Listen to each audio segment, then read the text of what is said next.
I'm of the view, as you know, that the conduct of the response in Gaza, in the Gaza Strip, has been over the top. That was President Biden on Thursday night with his sharpest criticism yet of Israel's military response in Gaza. I am joined now by Israeli Prime Minister Benjamin Netanyahu. Mr. Prime Minister, let me ask you right away, what's your response to President Biden saying that your response in Gaza has been over the top? I appreciate President Biden's support for Israel since the beginning of the war. I don't know exactly what he meant by that, but put yourself in Israel's shoes. We were attacked, unprovoked attack, murderous attack on October 7th, the worst attack on Jewish people since the Holocaust. And let me tell you, I think we've responded in a way that goes after the terrorists and tries to minimize the civilian population in which the terrorists embed themselves and use them as human shields. We dropped thousands of flyers. We phoned Palestinians in their homes. We asked them to leave. We give them safe corridors and safe zones. So I think we're doing the right thing. And now, let me tell you one other thing. We're going to win this thing. Victory is within reach. But you've had more than 28,000 people killed, according to the Ministry of Health in Gaza. You've had hundreds of thousands that have been forced from their homes. You have a lack of water, a lack of food. Don't you feel a moral obligation to do more, to do something to protect what is seen as to stop what is seen as a catastrophe? I think that any civilian loss, any civilian casualty is a tragedy. And it's a tragedy that is forced upon us by Hamas. But let me tell you something. I'd be cautious with the Hamas statistics. And I can tell you that according to these urban warfare experts and other commentators, we've brought down the civilian to terrorist casualties, the ratio, down below 1 to 1, which is considerably less than in any other theater of similar warfare. And we're going to do more. We're going to Wait a minute. You're saying it's only been one civilian that's been killed for one Hamas terrorist in Gaza? Yes, that's exactly what I'm saying. Yes, we've killed and wounded over 20,000 Hamas terrorists. Out of that, about 12,000 fighters, and we're doing everything we can to minimize civilian casualties and continue to do so. But one thing we're not going to do is we're not going to let Hamas emerge victorious. And if we leave, it'll be a tremendous victory for the Iran terror axis. It's bad for everyone. Yeah, you've directed the Israeli Defense Forces to evacuate Rafah in advance of this ground invasion. Where are those people supposed to go? This is 1.4 million people, many of whom have fled northern Gaza. I mean, they're living in tents. Where are these people supposed to go? Well, Rafah is a very small percentage of Gaza, and I think it's about 10% or 15%. I mean, the estimates... Enough area north of Gaza that has already been cleared. Well, there's an estimated 1.4 million people in that area right now. And as the German foreign minister said, they can't just disappear. Where are they supposed to go? No, well, the areas that we've cleared north of Rafah are plenty of areas there, but we are working out a detailed plan to do so. And that's what we've done up to now. We're not cavalier about this. This is part of our war effort to get civilians out of harm's way. It's part of Hamas's effort to keep them in harm's way. But we've so far succeeded, and we're going to succeed again. Those who say that under no circumstances should we enter Rafah are basically saying, lose the war, keep Hamas there. And Hamas's promise to do the October 7th massacre over and over and over again. But the Biden administration says it will be a disaster if you go into Rafah in this way. And it's not just the Biden administration, it's your allies in the region. I mean, we've heard from the Egyptian foreign minister that it would be a disastrous consequences. The UAE is warning of exasperating the catastrophe, the humanitarian catastrophe in Gaza. I mean, aren't you, is any of this giving you second thought about going in and doing this? The answer is, John, they don't have to give me second thoughts about taking care of the civilian population, along with the provision of the necessary humanitarian aid. We've been doing it, and I've been directing it systematically. Victory is within reach. It has to be understood.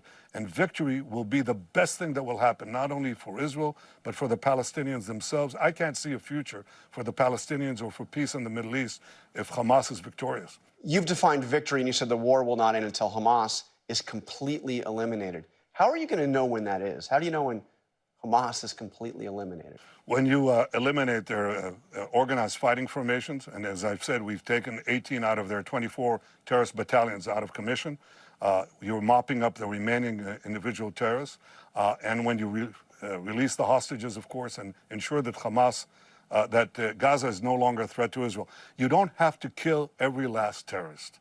You didn't have to kill every last ISIS terrorist, but you made sure that that ISIS was finished as a military force. You have to dismantle Hamas as a military force that controls territory. We're well within reach, and we shouldn't stop. Well, you can kill them as a military force, but how do you kill the idea of a resistance as long as there is occupation? At the end of this process, after this is done, after you've eliminated the military threat, doesn't there need to be a Palestinian state? Everybody who talks about a two-state solution, well, I ask, what do you mean by that? Should the Palestinians have an army? Should they have, can they sign a military pact with Iran? Can they import rockets from North Korea and other deadly weapons?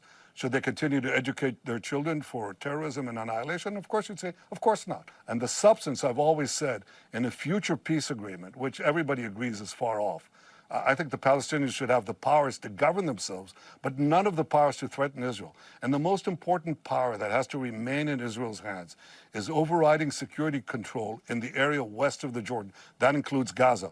Otherwise, history has shown terrorism comes back, and we don't want terrorism to come back. I want to ask you about the hostages. The relatives of the hostages have written a letter to your cabinet saying, quote, the family's request to immediately meet with the members of the cabinet and hear if it is still committed to the release of the abductees or whether the power to run negotiations should be transferred to a party that sees itself as committed to saving their lives. So let me understand your priorities. What is the higher priority at this moment? Totally eliminating Hamas or saving the lives of those hostages and getting them freed?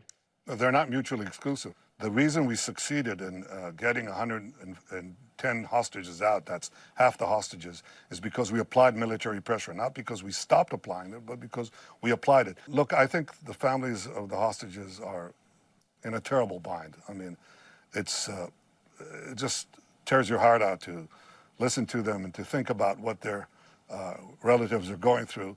I'm committed to getting them out. We'll make every effort.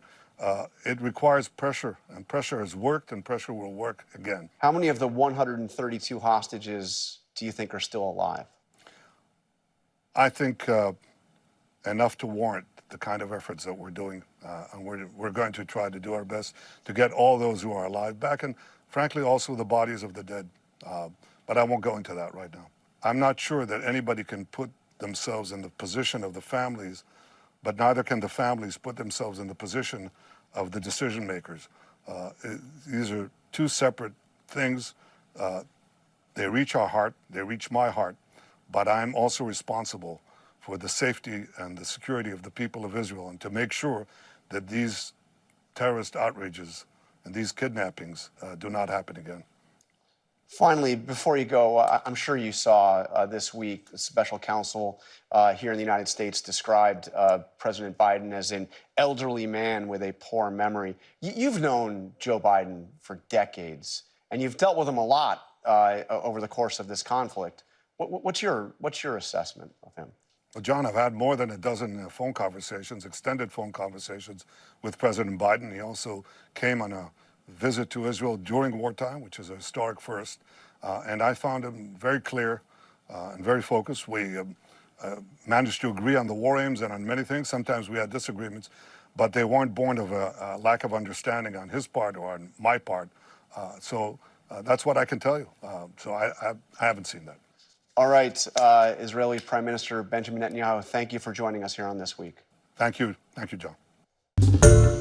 Hi, everyone. George Stephanopoulos here. Thanks for checking out the ABC News YouTube channel. If you'd like to get more videos, show highlights, and watch live event coverage, click on the right over here to subscribe to our channel. And don't forget to download the ABC News app for breaking news alerts. Thanks for watching.